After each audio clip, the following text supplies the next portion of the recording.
Jiro é um cara tipo Zé Ninguém, mas esconde uns segredos sinistros que só poucos sabem. Ele é de um clã de mestres do veneno, feras em assassinar sem deixar rastro. Ninguém nem desconfia do que rolou. Matar gente é rotina pra ele. Hoje, a missão é um magnata com gostos peculiares. Ele curte sentar em fisiculturistas fazendo prancha e fuma mais que meu pai de uma vez só. O gordão é a escória da humanidade, só liga pro próprio lucro. Ele usa a mão de uma das cadeiras humanas para apagar o cigarro enquanto o vinho é servido. Que nojo! Ele tem até um sommelier particular para provar o vinho e ver se não está envenenado. Mas o provador jura que o vinho é de ótima qualidade e está liberado para beber. O vinho é servido, o gordão faz um brinde e manda um gole. Na hora ele percebe que algo está errado. A garganta trava, ele sangra pela boca e mal consegue respirar. Na hora, pegam o sommelier e o jogam na mesa. Ele grita e chora que não fez nada, que não sabe de veneno nenhum. O culpado, claro, é o mestre Giro, disfarçado de garçom, que vaza de boa sem ninguém perceber. Mesmo depois de matar, Giro nem liga, tipo, só mais um dia. Mas na volta ele vê uma mulher gata beijando um cara num carrão. Que cena! Ele fica vidrado na mulher, andando, e pá, bate num poste. Chega em casa, a irmã tá esperando na mesa. Sem falar nada, ele começa a mexer na comida de criança dele.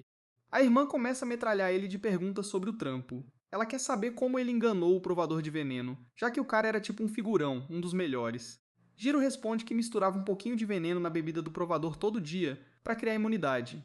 Quando ele viu que o cara aguentava até dose letal, aí sim ele atacou. Por isso, o provador bebeu e nada rolou, mas o alvo principal foi de arrasta para cima sem problemas. A irmã fica impressionada com o plano, mas já puxa o assunto da sucessão. A avó, atual mestra do veneno, quer que eles assumam o título porque tá ficando velha e não dura muito. Mas para ser mestre tem que casar, para garantir que o título não morra e passe para os filhos. A irmã do Giro, infelizmente, é do time Arco-Íris, então não rola ter filhos com a namorada. E o Giro se recusa a casar, não quer arrastar ninguém para essa vida perigosa. A avó era tão fissurada no casamento dele que quase o obrigou a casar com uma prima distante, mas ele deu um perdido. Terminando o jantar, ele recebe uma mensagem do melhor amigo, o mestre dos insetos. Ele sai para encontrar o amigo, que está esperando num gazebo com umas bebidas. O esquisito esconde uma tarântula na máscara e tem uma cicatriz de centopeia no rosto. Eles sentam para beber e conversar. Aí o mestre dos insetos revela que vai casar logo. Ele mostra a foto de uma mina pro Giro, dizendo que ela o aceita como ele é, e que finalmente ele vai ter alguém que não sente nojo dele. Isso acende um desejo no Giro que ele nem sabia que tinha. Ele também quer alguém que o ame de verdade. Giro parabeniza o mestre dos insetos, que vaza em grande estilo, com um monte de insetos saindo dos sapatos e o levando, tipo patinando no gelo. Giro se pergunta se um dia vai achar alguém especial, mas decide que não deve ficar pensando em coisas que não são reais. Na manhã seguinte, ele recebe uma ligação de um contato fixo. O cara tem uma empresa de limpeza baratinha para qualquer um usar. E ele sempre chama o Giro, porque o trabalho dele é o mais limpo e profissional. O loiro leva ele para uma sala onde duas minas já chegam em cima do Giro. O loiro diz que elas são secretárias e assassinas, mas também fazem outros bicos. Giro nem tá afim, vai direto ao ponto. Quem é o alvo para limpar? O loiro acende o outro lado da sala e diz que a escória de hoje é a May, uma golpista de casamentos. Giro a reconhece na hora, é a mina de ontem beijando o cara no carrão. Mas isso não muda nada pra ele. O loiro diz que ela tá dando muita treta no pedaço deles e quer que o Giro resolva. Ele vaza. Giro, sem falar nada, injeta na May um veneno especial dele. Ele avisa que é um paralisante forte, que vai dar uma dor absurda e ela vai ficar consciente o tempo todo. Depois ele vai usar o veneno final para acabar com a vida dela. A mina tenta falar, dá em cima dele esperando se safar. Mas Giro não é gado e manda ela calar a boca que isso não vai adiantar. A mina continua falando, diz que ele parece o primeiro amor dela. Explica que deu golpe em muita gente, fez uns bicos sinistros que nem pode contar, mas tudo para ajudar o irmão doente. Sangue começa a sair da boca dela, mas ela continua. Se eu morrer na frente de um cara que parece meu primeiro amor, talvez não seja tão ruim. Isso planta a dúvida no Giro. Ele só mata criminosos e escória, então começa a pensar, será que ela não é criminosa? Será que ela tá afim de mim mesmo? Antes que ele fizesse algo, a irmã liga. Ela diz que está saindo de casa, voltando para a família, porque vai casar com alguém de um ramo e ter um herdeiro para a linhagem deles. Giro fica chocado e diz que ela não precisa. Mas a irmã fala, se ela recusar um homem e Giro ficar solteiro, a família vai forçar ela a ter filhos com um estranho para salvar a linhagem. Então, é melhor ela ir do jeito dela. Ela vai ter que terminar com a namorada, mas Giro diz para não fazer isso. Ela brava, pergunta se ele casaria com alguém então. Ele pede para ela esperar, vira para May e pergunta, você gosta de mim de verdade? Se sim, casa comigo.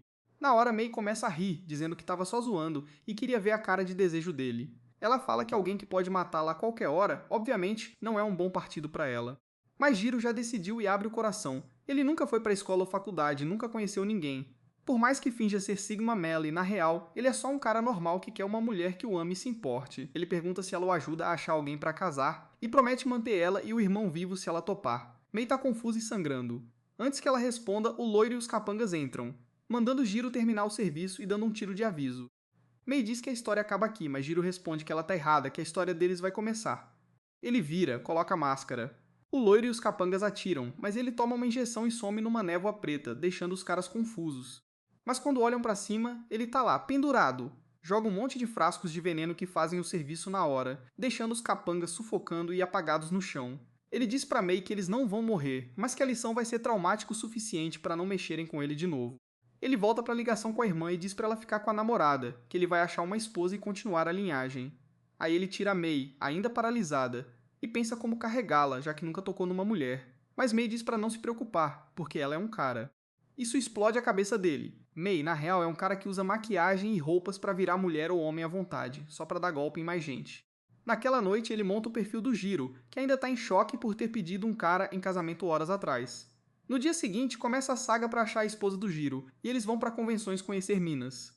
Pra diminuir a concorrência, Mei também entrou na convenção e seduziu quase todos os homens, pra Jiro ter chance de falar com as minas de verdade. Ele também ensina Jiro a se vestir bem e se cuidar.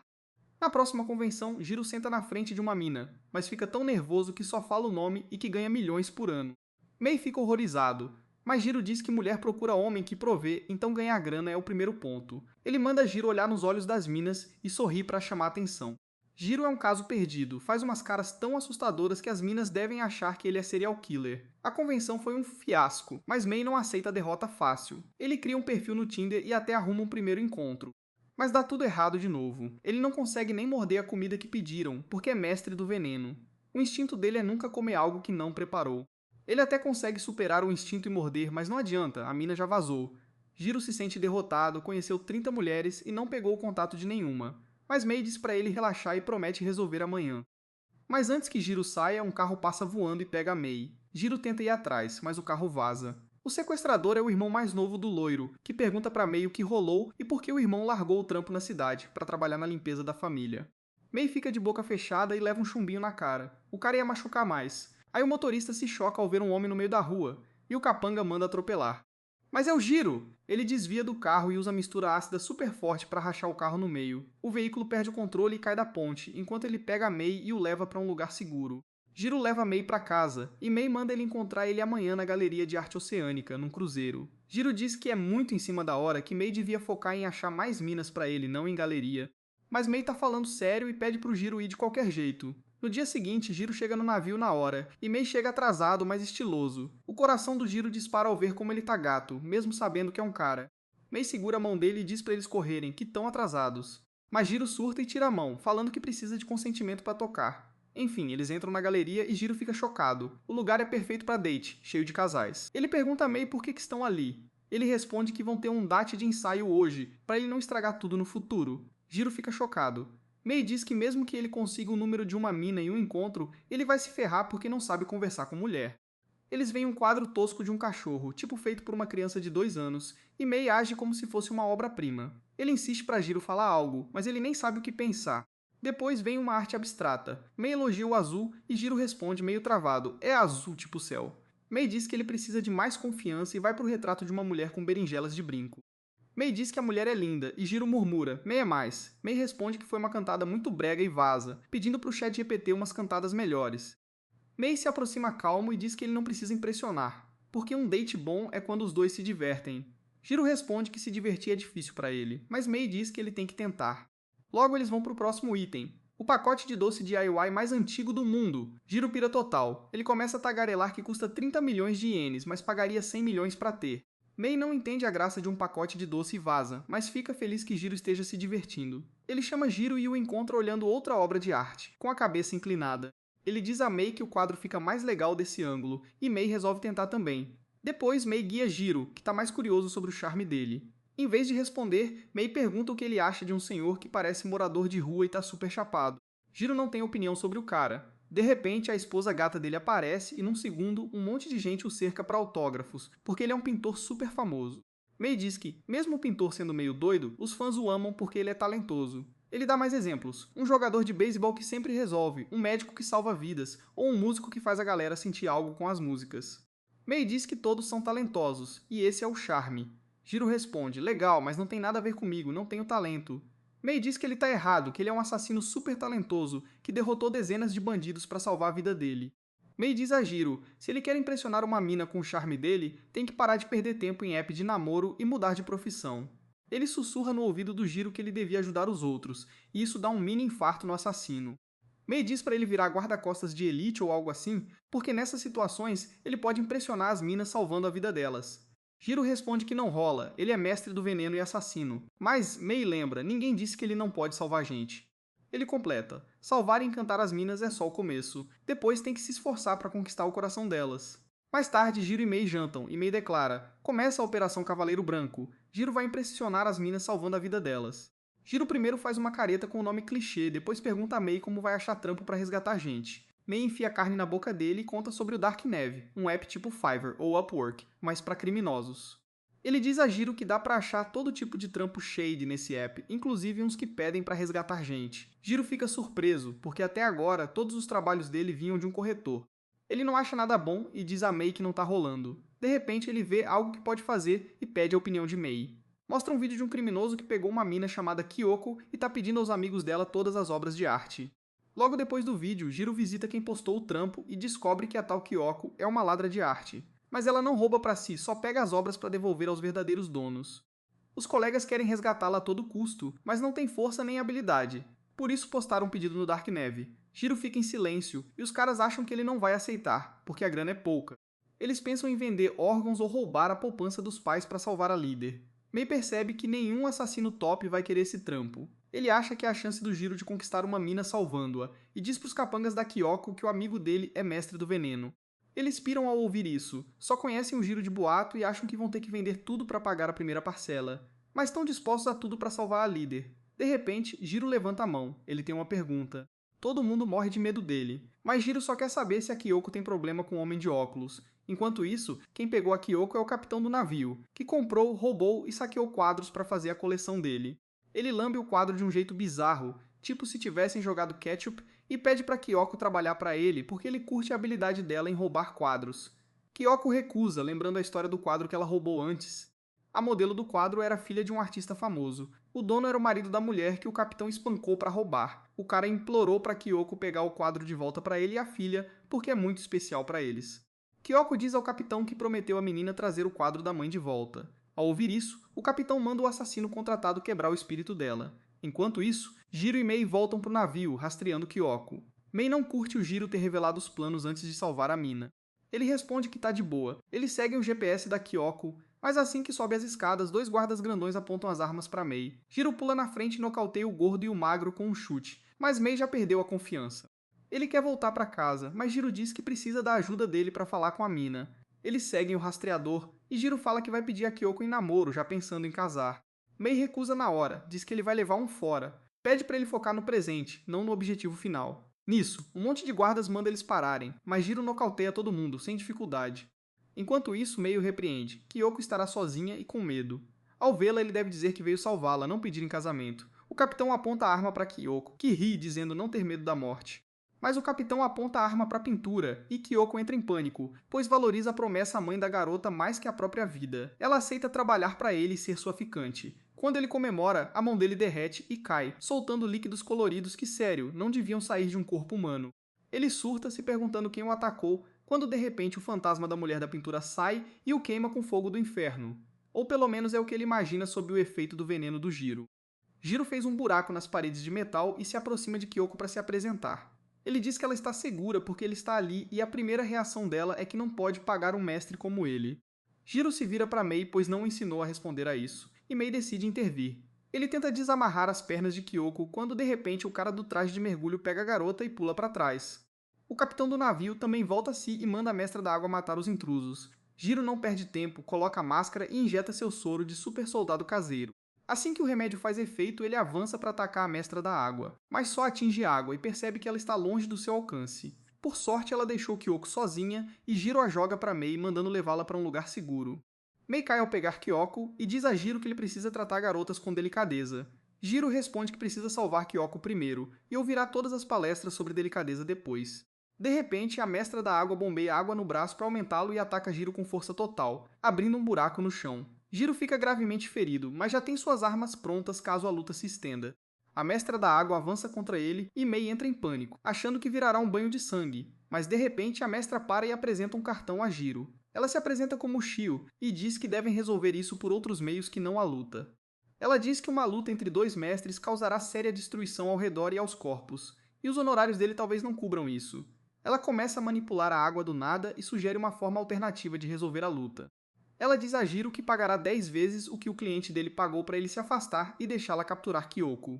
O Shio diz que, já que é negócio, acredita que qualquer mestre valorizará mais o dinheiro que a confiança dos empregadores. Ela tagarela sobre o modelo de negócios dela como se estivesse no Shark Tank e Mei está confuso com o que está acontecendo. De repente, ele encontra a seringa com um soro de super soldado ao lado dele e nota que um pouco do remédio ainda está dentro. Ele decide pegar em caso de emergência, mas Jiro vê e grita para ele não tocar na seringa. O Shio percebe que o soro é um veneno mortal, e o motivo de fortalecer Jiro é que ele é um mestre com linhagem modificada, diferente dos outros humanos. Ela entende que, por Jiro ser um mestre do veneno, ele fica mais forte ao ingerir veneno em vez de enfraquecer. Ela continua exibindo suas habilidades de mestra da água, afirmando que linhagens modificadas são realmente incríveis. Jiro responde que sua linhagem é uma maldição, pois ele vai cair morto se não acabar com o inimigo antes que o veneno domine seu corpo. O Shio não entende direito, e Jiro observa que as habilidades dela com a água devem ser por sua linhagem modificada também. O Shio afirma, dizendo que pode controlar a água à vontade, e seu traje de mergulho é forte o suficiente para resistir a qualquer ataque. Ela então pergunta a Jiro se ele está pronto para resolver a questão com ela, mas suas expressões deixam claro que ele recusa.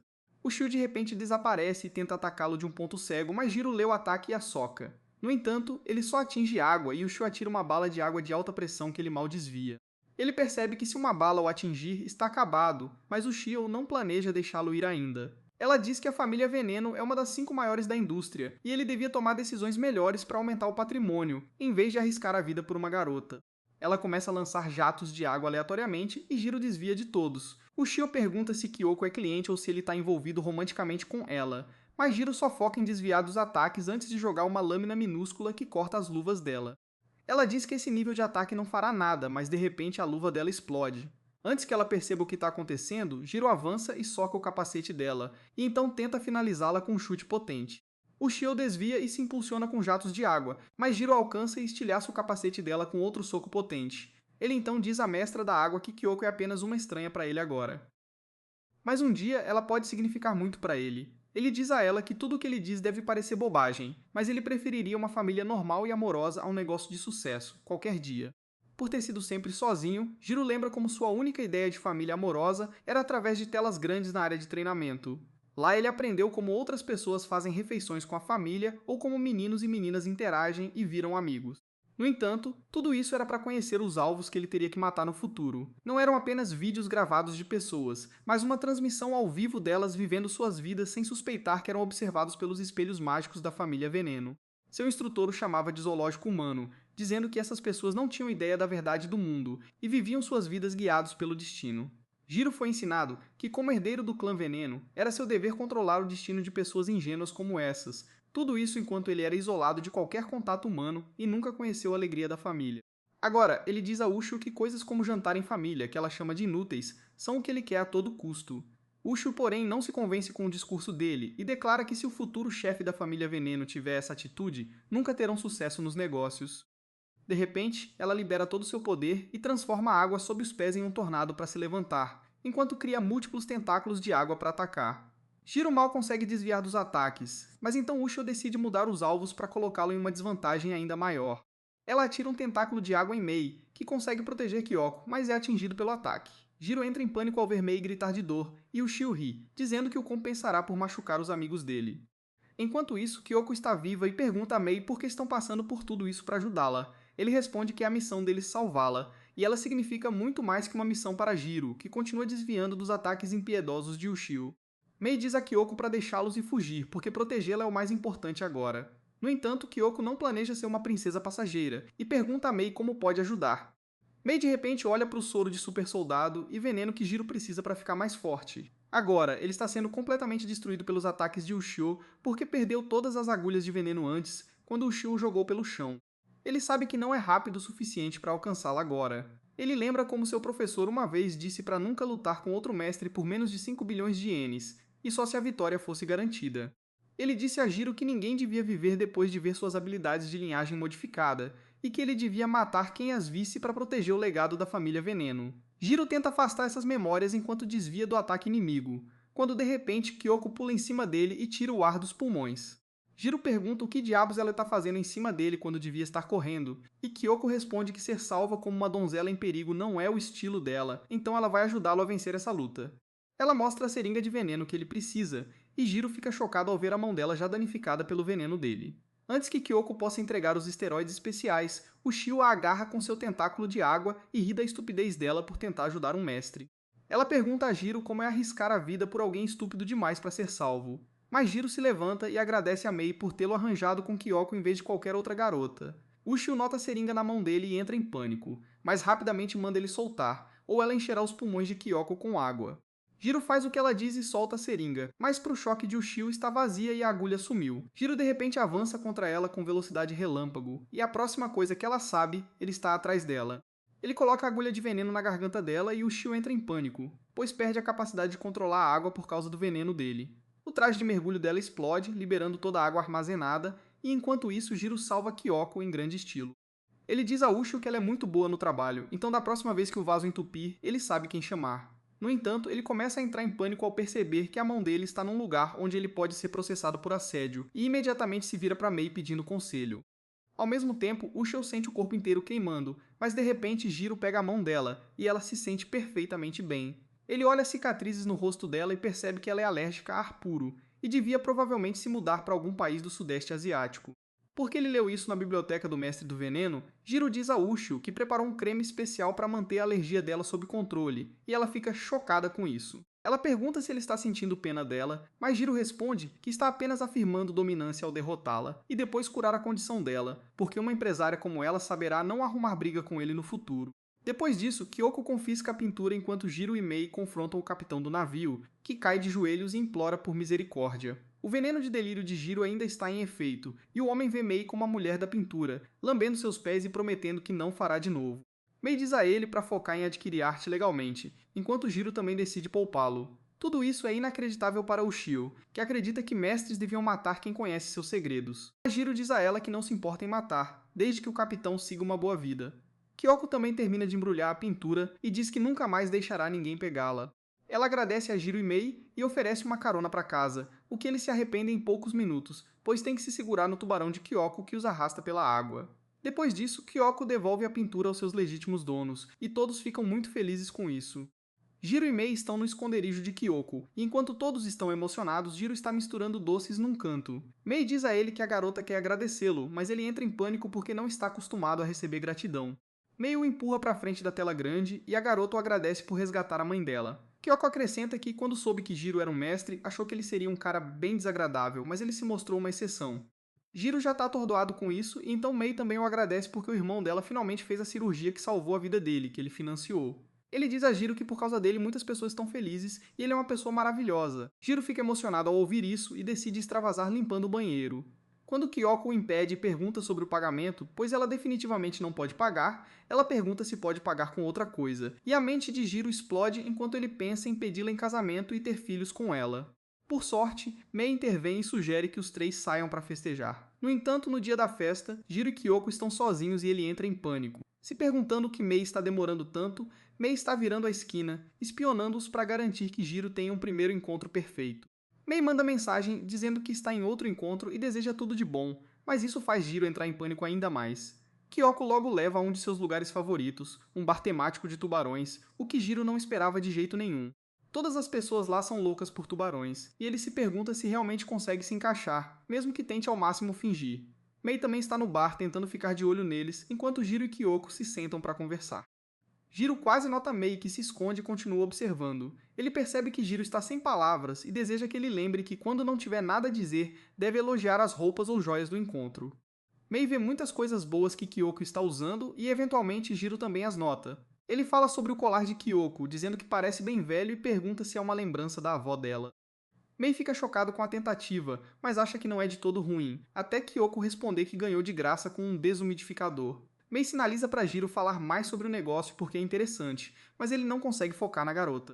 Ele continua olhando para Mei em busca de dicas, que pensa que todo o trabalho duro que Jiro fez salvando Kyoko vai por água abaixo desse jeito. Por sorte, Kyoko é descontraída e sabe se divertir mesmo que o encontro seja um fiasco. Ela pergunta a Jiro se pode pegar a comida dele, já que ele não está comendo, e ele oferece de bom grado a ela. Ela o agradece porque adora o prato, e isso faz Jiro entrar em pânico ainda mais, forçando Mei a tomar as rédeas. Ele imediatamente vai para um monitor grande, onde diferentes tipos de tubarões são exibidos, e um cara tenta impressionar o encontro contando tudo sobre os tubarões. Mei configura um tubarão de apoio maluco na tela que pede a Jiro para contar a Kyoko uma história sobre sua infância. Nesse momento, o gerente vem dizer a Mei que clientes não devem tocar no monitor, mas Mei o conquista com seu charme e ganha um passe livre. Jiro pega a dica e começa a dizer a Kyoko que não consegue comer comida preparada por outras pessoas, e agora isso está enraizado no corpo dele. Ele conta a ela como nunca fez nada além de treinar como mestre do veneno. Cozinhava a própria comida e comia sozinho, e a única coisa que importava era que não estivesse envenenada. E Kyoko começa a sentir pena dele. Ela responde que consegue entender a dor dele porque ela também foi sozinha na infância. Ela era órfã, e as outras crianças do orfanato não queriam ser amigas dela. Um dia, um homem rico em seu leito de morte a adotou porque não tinha herdeiro nem legado e de repente ela virou milionária. Kyoko pensou que nunca mais teria que trabalhar um dia na vida, mas então ela viu uma sala cheia de pinturas de pessoas chorando que a abalaram completamente. Ela investigou e descobriu que o homem tinha conseguido aquelas pinturas ilegalmente. Ela sentiu-se mal pelas pinturas e seus legítimos donos, então decidiu enviá-las de volta para casa. Ela teve sucesso na missão, mas quando terminou tinha esgotado a fortuna que herdou. Kyoko diz a Jiro que agora trabalha meio período como garçonete para pagar as contas, e acha que ele achará a história dela engraçada e lamentável. No entanto, ele está impressionado com o que ela fez. Ele começa a contar a ela como fez algo que fez as pessoas o agradecerem pela primeira vez na vida, antes. Ele afirma que não teria tido a chance de fazer isso sem Kyoko, e ela faz isso desde sempre, então ela é a pessoa mais legal que ele já conheceu. Kyoko fica emocionada ao ouvir isso, e já começa a ouvir os sinos de casamento. Jiro fica nervoso ao vê-la chorar e pergunta se disse algo errado, mas ela diz que ninguém a elogiou assim antes.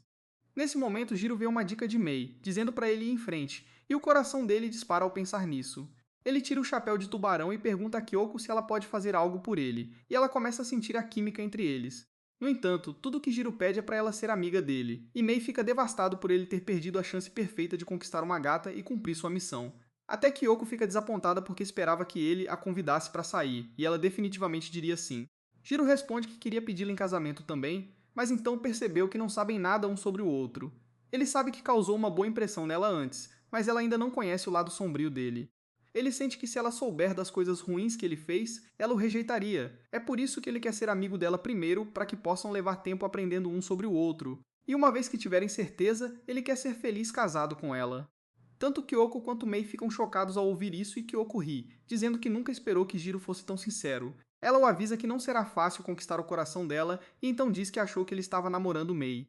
Jiro responde que Mei é apenas seu conselheiro de namoro e Kyoko se sente um pouco relaxada ao ouvir isso. Mais tarde, Jiro acompanha Kyoko até o carro enquanto olha a segunda edição em sua lista de amigos.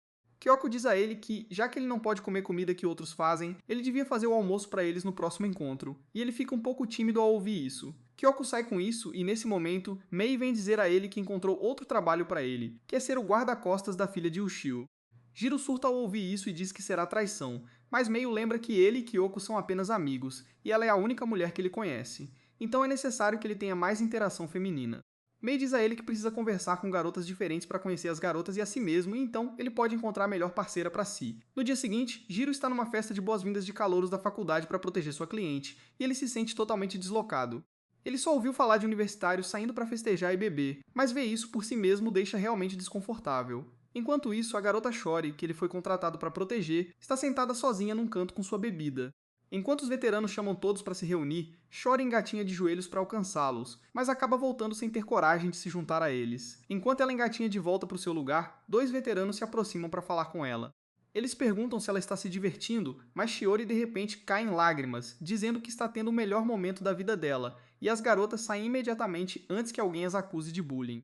Shiori apenas puxa o capuz de unicórnio para o rosto, enquanto se arrepende de ter perdido a chance de falar com alguns veteranos amigáveis, enquanto Jiro apenas a observa e lembra como conseguiu esse trabalho no dia anterior. Jiro foi à sede. O CEO, um maromba de sunga, estava mais para levantar a galera do que para ser CEO. Ele ergueu Jiro, Mei e Shuri, revelando que o irmão dele, pai da Shuri, fundou a empresa. Ele faleceu ano passado, e Shuri herdaria tudo. Mas a irmã mais velha não curtiu e está fazendo de tudo para tomar a empresa. O CEO não sabe o que a irmã fará, mas ouviu boatos que ela contratou gente com técnicas estranhas para machucar Shori, que seguranças normais não param. Jiro aceitou proteger Shori, que se apresentou tímida. Mei arranjou uma identidade falsa para ele. De repente, Shori pediu para ele levá-la a uma festa e Jiro disse que era perigoso. Mas ela o olhou com olhos inocentes e lacrimejantes, e Jiro não resistiu a tanta fofura. Ele topou levá-la, e agora Shuri é chamada para se apresentar. Ela diz o nome, mas trava ao tentar pensar no que falar. Milhares de pensamentos, mas no fim, só um prazer em conhecer e senta. Todos ficam sem graça. É a vez do Jiro e o jeito chefão dele levanta preocupação na Mei, que tá de garçom para dar suporte. Jiro quer mostrar o que um mestre de primeira faz. Ele se apresenta confiante e diz para todos o verem virar 8 canecas de cerveja de uma vez. Mei teme que não dê certo, mas Jiro vira tudo como um campeão, mas ainda não acabou. Ele segura a boca e se contorce. Todos preocupados, um cara quase liga pro 190. Mas Jiro esperava para revelar a próxima parte do truque. Cuspir a cerveja em forma de gelatina, usando um polímero absorvente. Ele acha que a galera vai pirar, mas eles só ficam enojados e partem pro próximo alvo, um bro da meditação. Ele levanta, faz uma pose e se apresenta como Naruko. O veterano pede mais, mas Naruko diz que esqueceu tudo, o que importa é conhecê-los. Só de fazer isso, ele atrai todos os vilões da área e Jiro sente que tem algo estranho nele. Mais tarde, Jiro, Mei e Shiori voltam para casa. Jiro pergunta por que ela se forçou a ir à festa. Ele acha que ela quer melhorar a comunicação para a empresa, mas que há jeitos melhores.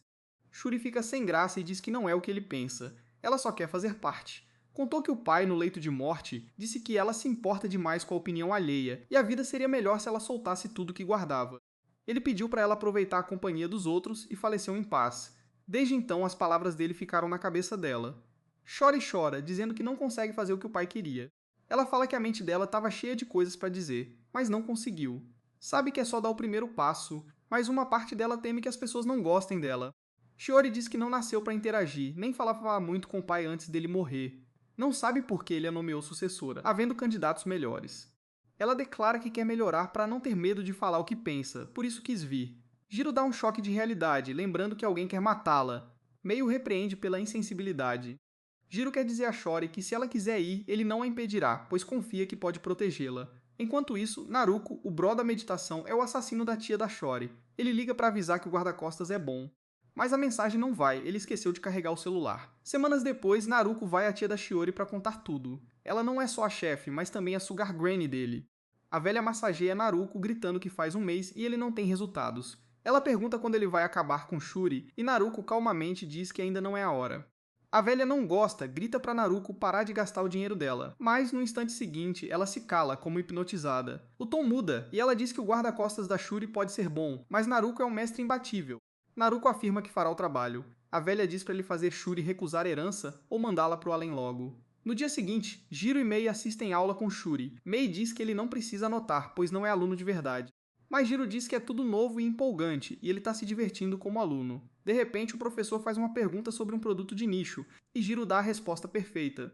Enquanto o professor impressionado nerda com Jiro, Naruko está no telhado, praticando uma meditação e yoga estranhas, inflando e desinflando o estômago para criar vibrações que racham tubos de aço.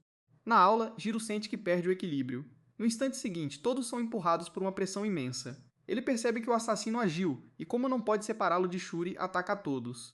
Jiro olha e vê que o ataque vem de fora, o que é estranho, pois ele sempre garante que ninguém tem a linha de tiro. Ele pega seu soro de super soldado, quando as janelas do corredor e o teto desabam. Jiro vê escombros caindo em Shori, injeta o soro e a salva. Em segundos, a sala está cheia de destroços. Jiro procura o que causou o desastre. Ele sabe que gás explosivo não funciona em ambiente aberto. Só há uma coisa que pode fazer isso. Ele percebe que o mestre do som está por trás, só ele faria um ataque tão potente e preciso de longe. Ao mesmo tempo, Naruko viu Jiro injetar o remédio que lhe deu força e velocidade sobre-humanas. Ambos os mestres percebem com quem estão lidando e ficam loucos e animados para se enfrentar. Mais tarde, Jiro liga pro tio da Shuri para avisar do ataque e que a sobrinha está segura. Ele diz para Shuri se esconder, pois haverá mais ataques, mas ela só olha o pôster de um acampamento no dia seguinte. Mei pergunta se devem pular o acampamento, mas Jiro deixa a decisão para Shiori, que vai ao tio. O Sr. B. Boom continua malhando e diz para Shiori ir, pois sabe o quanto ela queria. Ele quer que ela faça amigos na faculdade e diz que Jiro e Mei a protegerão. No dia seguinte, Shori parte animada com Jiro e Mei, sem saber que o tio só permitiu porque foi hipnotizado por Naruko. Mais tarde, Jiro e os outros estão no ônibus. Ele senta ao lado de Shori, que dorme em paz. Jiro percebe que Shori não está segura nem em casa, então devem deixá-la fazer o que quer. Ele não sabe quando o mestre do som atacará, então quer ficar alerta e acabar com isso na próxima vez. Enquanto isso, Naruko está no mesmo ônibus com seu harém de garotas hipnotizadas, curiosas com a tatuagem de contagem regressiva na mão dele. Ele diz que é a lembrança de uma promessa importante e sorri assustadoramente enquanto as garotas se agarram a ele. Logo, chegam ao acampamento. Jiro assume a churrasqueira, pois Mei disse que homens que cozinham são material para marido. Ele joga os ingredientes para o alto e atira espetos, perfurando-os perfeitamente e caindo na grelha. Alguns ficam impressionados com suas habilidades e se reúnem ao redor dele. Shori tenta socializar, oferecendo comida, mas ela não consegue falar alto, ninguém a ouve e ela fica deprimida. Jiro percebe e diz a Mei para ajudá-la, mas Mei responde que Shori pediu para deixarem sozinha, pois queria resolver isso por conta própria. Enquanto isso, Shori está confusa, mas tem uma ideia e logo procura na bolsa. Momentos depois, ela sai vestindo uma fantasia de garota mágica e alguns whipsies do grupo já se sentem atraídos. Mei e Jiro a observam ansiosos. Shori mostra um truque de mágica, fazendo macarrão aparecer num prato vazio. Todos ficam impressionados, mas Shuri erra a próxima parte, fazendo todos rirem dela.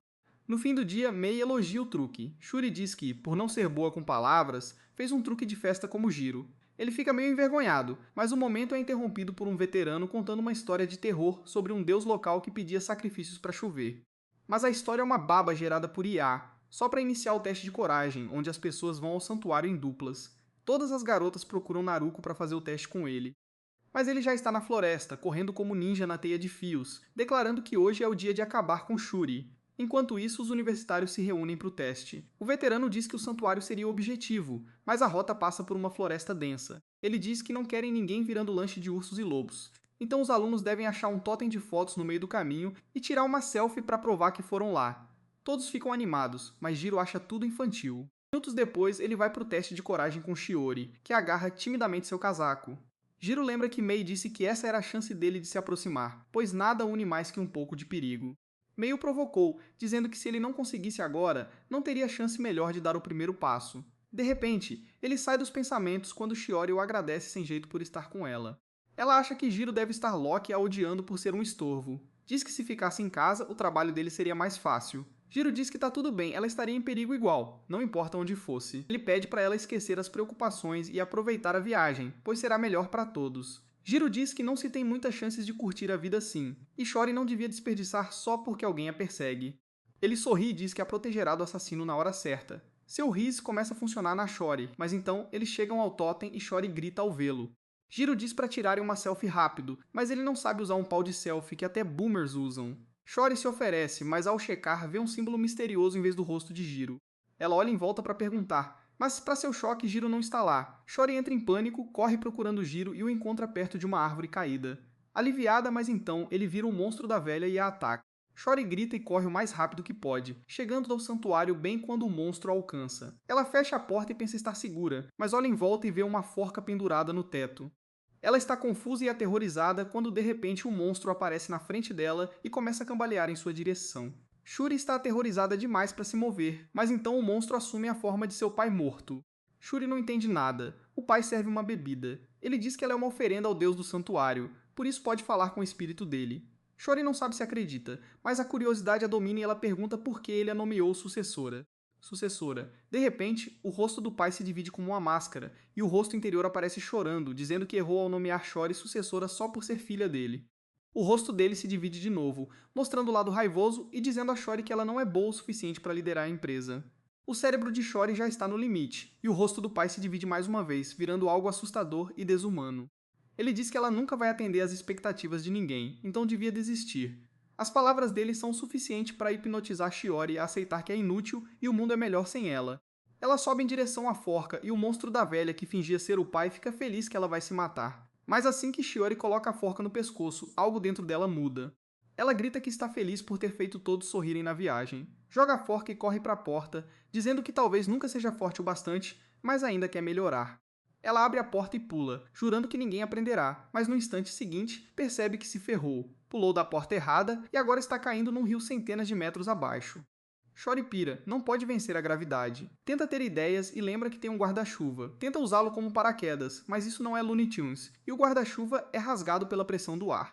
Shori aceita a morte, nada pode salvá-la. Mas por sorte, Jiro chega. Ele joga uma bola de gel absorvente no rio, que incha massivamente e a pega antes que ela atinja a água. Shori não acredita que sobreviveu. Jiro diz que o assassino queria que a morte dela parecesse suicídio ou acidente, senão criaria suspeitas e nenhum parente receberia a herança. Nisso, o mestre do som Naruko aparece. Jiro admite que a estratégia dele foi sólida. No momento da selfie, ele usou o som para hipnotizar Chori e atingiu Jiro com uma onda de choque que bagunçou seu senso de direção. Por isso ele não alcançou a tempo. Naruko desce e encara Chori como um esquisito. Jiro saca agulhas envenenadas para atacá-lo. Naruko se afasta, dizendo que não se importa mais em parecer acidente, pois vai matar a garota de vez. Jiro percebe a desvantagem e diz a Shiori que precisam fugir, mas ela está aterrorizada demais para se mover, e Jiro não gosta, pois sabe que terá que carregá-la. Ele acha que consegue, já que está acostumado a carregar a Mei. Mas, em vez de subir nas costas, Chori sobe na frente, como um macaquinho. Jiro acha desconfortável, mas não tem tempo para reclamar. Ele se dopa e começa a correr, mas Naruko não precisa se mover para usar suas habilidades. Ele usa os fios espalhados pela floresta para usar sua habilidade de linhagem modificada, sussurrador mental diretamente em Chori. Ela ouve várias vozes falando mal dela. Jiro diz para não dar atenção, Naruko está mexendo com a mente deles. Enquanto isso, o mestre do som relaxa na cadeira de massagem, monitorando Jiro pelos fios, e percebe que Jiro aumenta a força ingerindo veneno. Jiro dá seus AirPods para Chori bloquear os sussurros, mas ela tem uma ideia melhor. Por algum motivo, ela tem 2 fones de ouvido com cancelamento de ruído idênticos, e diz a Jiro que podem bloquear sons externos e conversar por eles.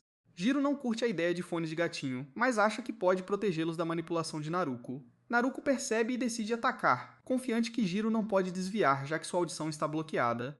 Mas Jiro desvia da lâmina sônica sentindo as vibrações no ar pela pele, chocando Naruko. Enquanto Jiro desvia dos ataques, ele decide focar no alvo.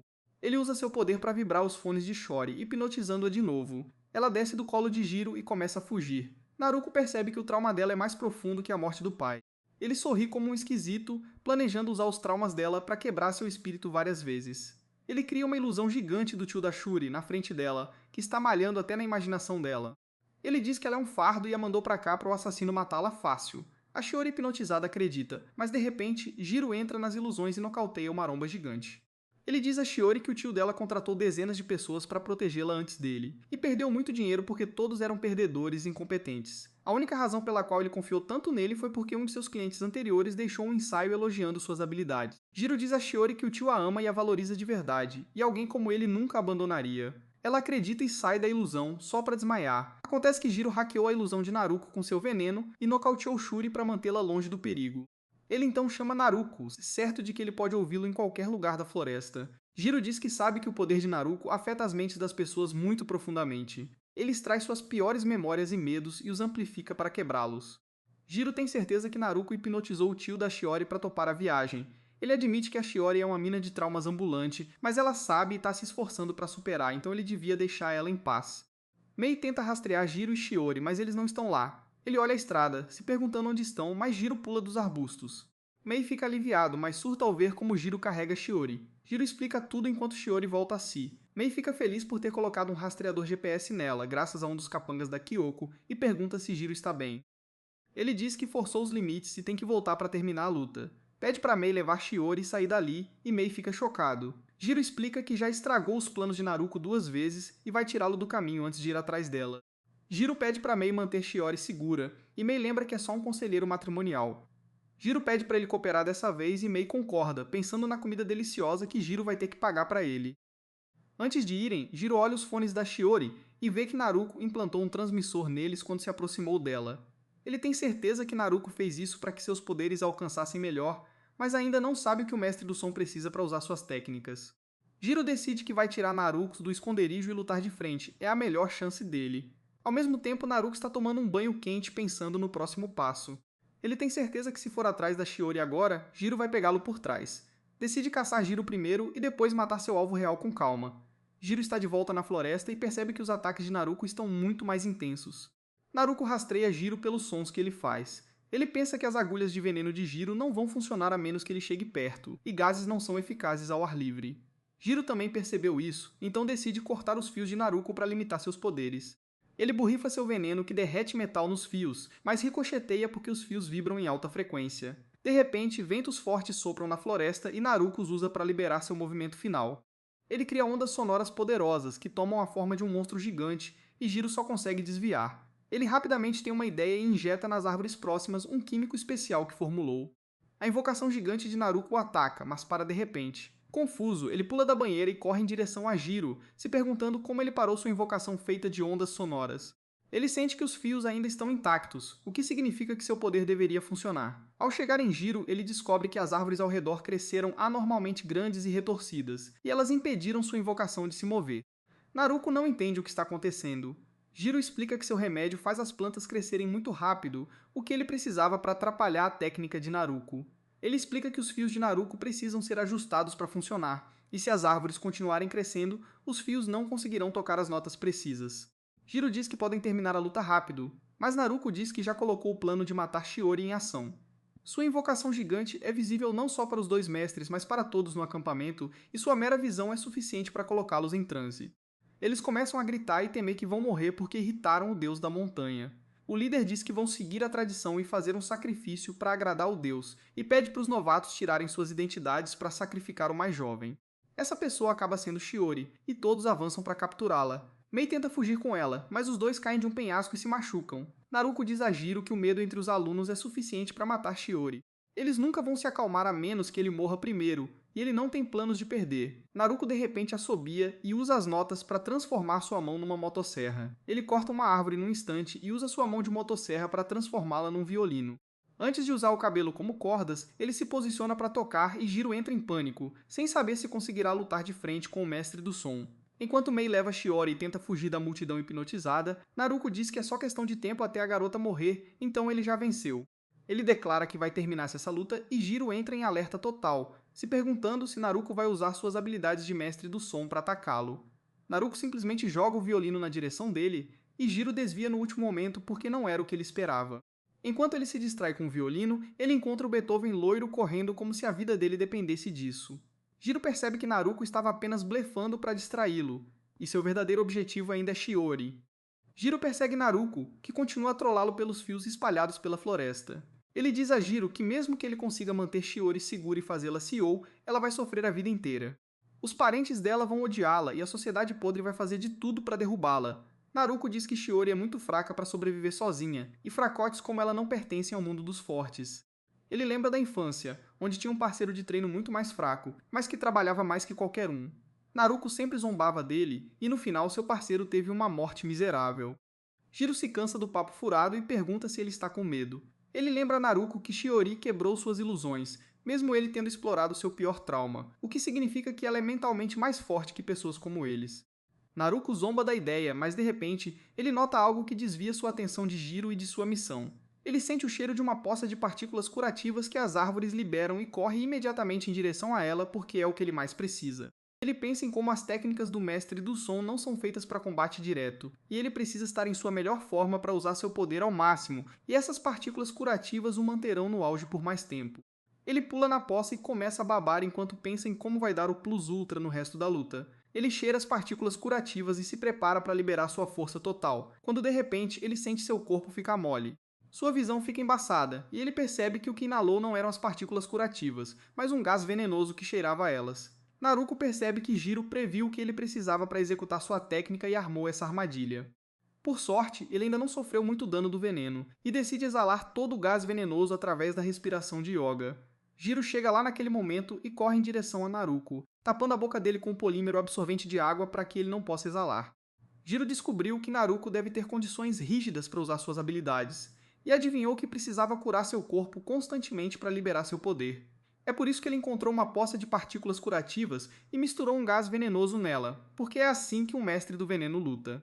Ele então dá um soco surpresa em Naruko com toda a sua força, tirando o ar de seus pulmões e deixando-o incapaz de lutar. O mestre do som ainda não acabou, e ele sorri presunçosamente porque mentiu para Jiro que derrotá-lo pararia a histeria em massa. De volta ao acampamento, os alunos hipnotizados ainda procuram por Shiori, e quando não a encontram, começam a entrar em pânico ainda mais. Eles começam a procurar a próxima pessoa mais jovem para ser seu sacrifício. Enquanto Shiori observa tudo escondida atrás de uma árvore caída, Mei corre até ela e diz que encontrou uma trilha para uma vila próxima, então eles devem se apressar, mas Shiori de repente declara que houve uma mudança de planos. Ela quer voltar agora e Mei lembra que é uma ideia muito estúpida porque os colegas dela vão matá-la assim que a virem. Shiori está determinada a voltar porque se ela se concentrar em se salvar, outra pessoa vai morrer. Ela diz que se os colegas sacrificarem alguém, eles terão TEPT para o resto da vida e terapia é cara. Ela tem uma ideia que pode impedi-los de sacrificar alguém e Mei não consegue pará-la. Logo, os colegas dela arrastam o próximo alvo para um penhasco para sacrificá-la ao deus local. Mas bem nessa hora Shiori chega lá, vestida como uma bruxa. Os colegas dela se voltam contra ela, mas Shiori manipula a chama de sua vela, transformando-a num dragão gigante que faz todo mundo cagar nas calças. Ela diz para todo mundo sentar e deixar ela exorcizar o deus maligno com seus poderes mágicos. Mesmo tremendo de medo, os colegas dela não acreditam nela e a chamam de pirralha egoísta por ter fugido em vez de se oferecer como sacrifício. Até o sacrifício substituto começa a gritar com ela, dizendo que ela está mentindo porque se fosse poderosa o suficiente para exorcizar um deus, teria feito isso antes. Shiori blefa que só precisava de tempo para reunir seu poder. Mas por dentro, ela só quer fugir antes que alguém descubra seu blefe. Assim que ela está perdendo a confiança, Mei pega a mão dela e Shiori decide executar seu plano. Ela envia o dragão de fogo que criou usando fios e gás em direção ao avatar gigante criado por Naruko. Ao mesmo tempo, Jiro se lança em direção ao avatar gigante.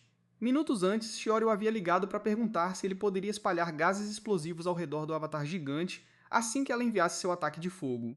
Jiro não tem problemas em fazer isso, e ele espera que o palpite de Shiori esteja certo e que o avatar possa ser queimado. Ele borrifa gás altamente inflamável ao redor do avatar gigante, e assim que o boneco de fogo de Shiori o atinge, tudo pega fogo. Com o avatar destruído, a lavagem cerebral nos alunos é quebrada e Shiori diz que agora eles deveriam fazer uma fogueira. Na floresta, Naruko percebe que foi completamente derrotado e Jiro diz a ele que foi Shiori quem o derrotou, mesmo ela ainda aprendendo a construir sua força. Isso lembra Jiro de sua sessão de treinamento final com seu parceiro, que também era seu irmão mais velho. Seu pai disse a Jiro para acabar com seu irmão, porque fracotes como ele não mereciam viver. Naruko não queria matá-lo, mas não conseguiu resistir às ordens do pai, e agora percebe que foi um garoto mentalmente fraco todo esse tempo. Jiro se afasta, e Naruko pergunta por que ele não o mata. Jiro simplesmente responde que se Naruko quer realmente se curar, ele deveria se abrir sobre sua fraqueza para alguém. Jiro chega ao acampamento e fica pasmo ao ver pessoas dançando ao redor da fogueira porque ele só tinha ouvido falar disso em histórias. Shiori preparou um presente de agradecimento para ele. E quando ela tira um kit gigante de mistura de doces que não deveria caber em sua mochila minúscula, Jiro fica tão chocado que cai no chão junto com o professor. Mei pergunta se ele não está exagerando e Jiro diz a ela que o kit de mistura de doces é o maior do mundo. Na manhã seguinte, todos acordam com as memórias da noite anterior embaçadas. Eles acreditam que viram um sonho com um monstro, graças a um remédio que Jiro fez. Logo, o tio da Shiori vem buscá-la, fazendo barras no helicóptero. Dentro do helicóptero, Shiori agradece a Jiro por tudo e tenta fazer um cafuné nele, mas ele usa o Ultra Instinto para desviar. Pergunta o que ela está fazendo e Shiori responde que pegou o hábito de fazer cafuné na cabeça dos outros do pai dela. Mei dá a ela permissão para fazer cafuné na cabeça de Jiro, enquanto ele grava um vídeo do Mestre do Veneno recebendo cafunés pela primeira vez na vida. Por outro lado, Naruko liga para a tia da Shiori e diz que vai devolver toda a taxa porque falhou em matar seu alvo. A velha Karen faz um escândalo e chama o próximo assassino, mas ele é nocauteado em um segundo quando Jiro chega lá com Shiori e o tio dela. A velha surta, pensando que vão matá-la agora, mas Shiori de repente se curva na frente dela, implorando para que a treine o mais duro possível para que ela possa lidar com a empresa. A tia não entende o que está acontecendo na cabeça de Shiori, então ela explica seu ponto. Shiori sabe que essa empresa significa tudo para a tia dela, que trabalhou duro com o pai dela para construí-la. Ela pede ajuda dela para administrar isso no futuro, e a velha lembra como o irmão dela pediu para ela cuidar de Shiori se ela mostrasse potencial. Ela finalmente cede e concorda em treinar Shiori, que fica encantada. Ela se vira para agradecer a Jiro e Mei, mas eles já foram. Jiro está pulando do prédio com Mei nas costas, enquanto pergunta por que ele nem pegou os contatos da Shiori. Jiro responde que antes de conhecer Shiori e Kayoko, ele só lidava com lixo humano. Mas depois de conhecer essas duas garotas, ele descobriu que o mundo não é tão ruim. Ele então declara que não é a hora certa para Shiori sequer pensar em casamento, e não pode ser injusto com ela por causa de seu egoísmo. Ele pensou em como ela se sentiria ao ouvir sua proposta, e é por isso que ele decidiu não persegui-la. Mei está muito orgulhosa de Jiro e faz cafuné nele, o que ele aceita relutantemente. Eles param de balançar pela cidade como Homem-Aranha e descem ao chão. Mei diz que eles precisam encontrar a próxima garota que Jiro vai salvar quando de repente Shiori chega lá de bicicleta, dizendo a Jiro que eles ainda têm assuntos inacabados. Por assuntos inacabados, ela quer dizer uma última festa com os três. Depois de fazerem um brinde, Shiori tenta iniciar a conversa perguntando se ele assiste a um programa de TV popular, sobre o qual ele não tem ideia. As coisas começam a ficar estranhas, então Jiro diz a Shiori que ele andou de tubarão na semana passada, o que a confunde e deixa as coisas ainda mais estranhas. Mei começa a entrar em pânico ao ver isso e percebe que Jiro e Shiori são tão diferentes que nem têm um interesse em comum para conversar. Ele decide intervir para impedi-los de ficarem ainda mais distantes, quando de repente Jiro declara que tem um novo truque de festa. Mei pede para ele parar se for algo como o último truque de festa que ele inventou, mas Shiori está interessada em ver. Jiro se afasta deles e Mei espera que ele não faça algo estúpido que arrisque suas chances com Shiori. De repente, Jiro se vira e tira uma flor da manga, antes de jogá-la para cima. As luzes se apagam e no momento seguinte, começa a chover flores. Jiro diz que costumava pensar que chamar a atenção de todos era o que tornava um truque de festa ótimo. Mas depois de conhecer Shiori, ele percebeu que também tem que entreter as pessoas. Shiori fica animada e decide mostrar alguns de seus próprios truques de festa, e os dois ficam se superando pelo resto da noite. Mei está feliz que eles têm pelo menos algo em comum, mas quando a festa termina, ele está dormindo profundamente. Jiro diz a Shiori que foi ótimo trabalhar com ela e pergunta se ela vai vê-lo novamente. Ele responde que provavelmente não, porque sua missão acabou, mas Shiori diz que é muito gananciosa. Ela não quer perder a faculdade, nem seu emprego como CEO, e nem quer perder o amor. O coração de Jiro dispara ao ouvir isso, mas antes que ele possa dizer algo, o tio da Shiori chega para levá-la para casa. Shiori fica nervosa ao vê-lo, mas ainda consegue pedir os contatos dele, e assim que ela vai embora, Jiro começa a entrar em pânico, tentando descobrir se ela estava realmente interessada nele ou se estava sendo amigável. Mei diz para ele não pensar muito nisso e se concentrar em construir um bom relacionamento com Shiori por enquanto. Ele então começa a selecionar novas missões e diz a Jiro que há um trabalho agendado para domingo. Ele recusa instantaneamente, dizendo a Mei que tem que ir ao casamento de um amigo naquele dia. Jiro diz a Mei que seu amigo de longa data, o mestre dos insetos Toshi, vai se casar neste domingo. Ele mostra uma foto também, e Meilock surta ao ver a marca de centopeia no rosto do mestre dos insetos. Ele afirma que é exatamente isso que ele imaginou ao ouvir as palavras mestre dos insetos e diz a Jiro para se divertir no casamento. Mei começa a fugir, mas Jiro diz para ele parar porque Toshi enviou uma borboleta para convidá-lo também. Mei fica chocado ao ver uma borboleta pairando perto dele, mas assim que ele a deixa pousar em sua mão, ele percebe que é um convite personalizado escrito em suas asas. Na carta de convite, Toshi agradece a Mei por ajudar seu amigo a encontrar o amor e pede para ele ir ao casamento porque qualquer amigo de Jiro é amigo dele também. Mei fica completamente impressionado com o quão Toshi soa como um cavalheiro total na carta, e Jiro diz que esta é a primeira vez que ele vai a um casamento, e ele não tem as roupas certas para isso. Ele diz nervosamente a Mei que quer estar drip para o casamento de seu melhor amigo, e Mei fica feliz que ele tenha a atitude certa. Ele diz a Jiro que também há a chance de ele encontrar alguém novo no casamento. Ele de repente tem outra ideia e diz que vai comprar roupas novas para o casamento também. E Jiro será quem vai pagar as contas, mas isso não agrada muito o mestre do veneno. No próximo domingo, Jiro e Mei vão a uma linda igreja à beira de um penhasco para ir ao casamento do mestre dos insetos. Há lindas borboletas voando por toda parte e insetos gigantes que são incrivelmente amigáveis com as crianças. Jiro fica sem palavras ao ver isso, e Mei comenta que isso parece uma cena saída de um conto de fadas. Bem nessa hora, um homem com aparência assustadora chega lá, com agulhas nas mãos e na boca. Mei surta, pensando que ele é uma ameaça, e no momento seguinte, o homem joga todas as agulhas no rosto de Jiro. Jiro cai no chão e começa a se contorcer de dor enquanto suas veias incham, e Mei pensa que ele se foi para sempre. Ele se levanta no momento seguinte, parecendo mais revigorado do que nunca. O cara das agulhas se aproxima dele e diz que ele parecia muito cansado, então ele só usou uma pequena técnica de acupuntura para fazê-lo se sentir melhor. Jiro entrega ao cara das agulhas um maço de dinheiro com as agulhas ainda espetadas no rosto, e o apresenta a Mei como Tsunagi, o mestre das agulhas e outro velho amigo. Assim que Tsunagi pega o dinheiro, ele se vira para três meninos que herdaram seu cabelo espetado e personalidade brincalhona. Ele diz a eles que eles têm dinheiro para ir à Disneylândia na próxima semana, e os meninos imediatamente pulam nele de alegria. Mei fica surpreso ao ver que Tsunagi é um bom pai, e ele também reconhece que ele é o conselheiro matrimonial de Jiro. Ele sente pena dele porque sabe como é difícil arrumar alguém para Jiro. Bem nessa hora, duas libélulas carregam um alto-falante para alertar a todos que a noiva e o noivo estão chegando. E Toshi carrega a noiva, com uma borboleta gigante os deixando. Enquanto Toshi fala do primeiro encontro, Jiro viaja nas memórias. Ele lembra de quando era um adolescente sangue-quente que já tirava criminosos do submundo. Ele tinha umas 12 chamadas perdidas do Toshi, então resolveu encontrá-lo. Jiro achou que Toshi queria puxar o saco para a família Veneno tratar o clã deles melhor, mas Toshi riu e disse que só queria tomar uma. Jiro não entendia por que Toshi queria isso, mas foi assim que a amizade deles começou. Ele é tirado dos pensamentos pela Mei, que pergunta se ele ouviu a história de como Toshi salvou a noiva de cair da montanha, e Jiro diz que é bem a cara dele. A cerimônia de casamento rola de boa, com abelhas como pajens das alianças, os noivos trocam os anéis, e Toshi treme ao levantar o véu da esposa. Jiro tá muito feliz por eles e pergunta a Mei se ele vai conseguir fazer um casamento perfeito assim. Mei garante que ele terá um casamento ainda melhor porque ela tá lá para ajudar. Com isso, Toshi e a noiva se movem pelo salão cumprimentando os convidados. Sem saber que alguns morrem de inveja da felicidade deles, Jiro percebe, mas não age na hora.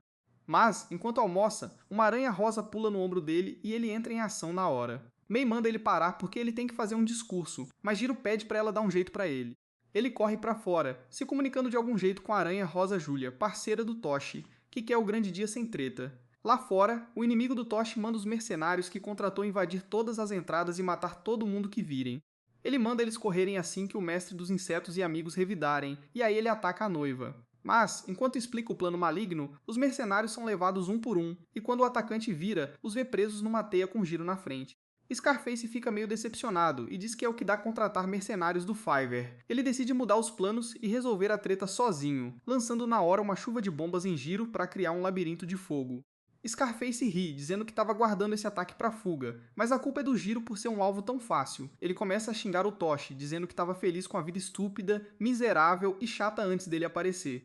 Scarface era um vagabundo desempregado que passava a vida no quarto. Ele nem ligava para nada e acumulou muita dívida. Para pagar, foi modificado cirurgicamente pelo mestre das marionetes para virar um assassino de aluguel.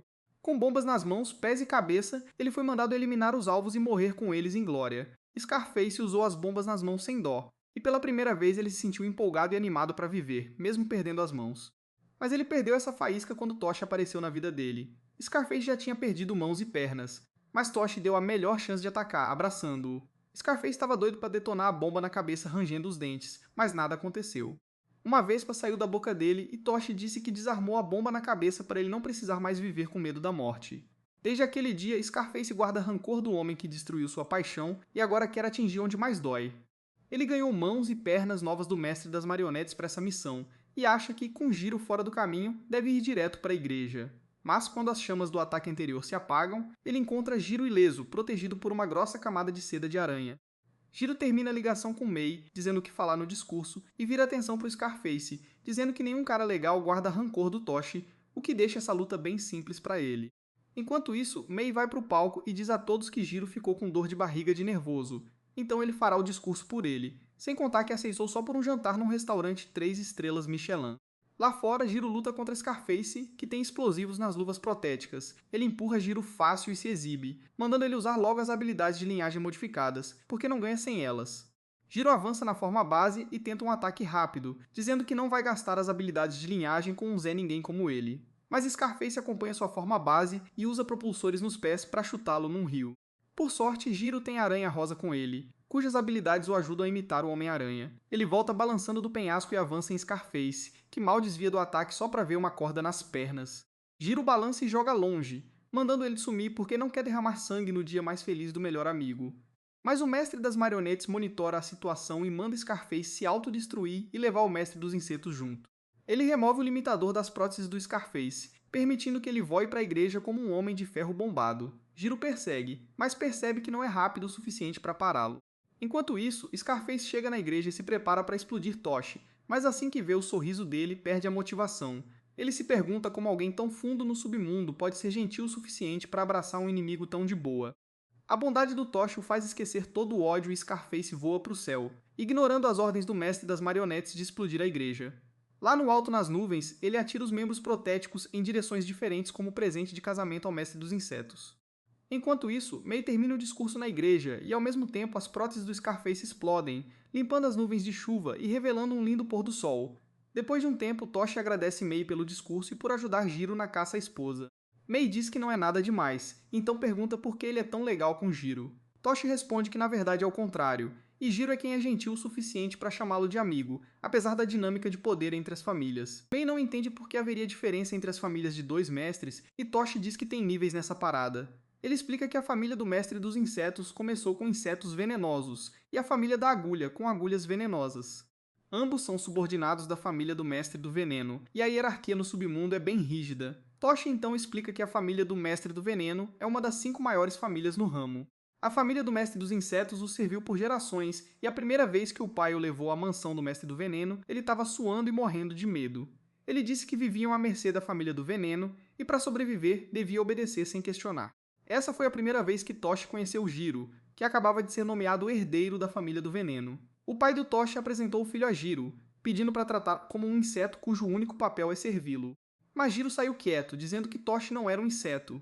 Foi isso que fez Toshi perceber que Jiro não era um monstro como outros mestres, e que era um cara bom lá no fundo. Toshi termina o flashback dizendo a Mei que foi a bondade de Jiro que o fez ir ao casamento, apesar das diferenças. Nessa hora, o mestre da agulha também chega e de repente se curva para Mei. Toshi se junta a ele enquanto os dois pedem para Mei ajudar Jiro a achar uma esposa. Mesmo que o trabalho seja difícil, Mei responde que sabe que Jiro é um cara muito bom e com certeza vai ajudá-lo a achar uma boa esposa. Poucos momentos depois, Jiro volta para a igreja e fica chocado ao ver como Mei se dá bem com os amigos. Mais tarde, os convidados vão embora e Toshi voa com a noiva graças à borboleta gigante, enquanto Jiro e Mei desejam uma vida de casado feliz. Mas o vídeo acaba aqui. Não esqueçam de curtir e se inscrever no canal. Obrigado por assistir e até a próxima.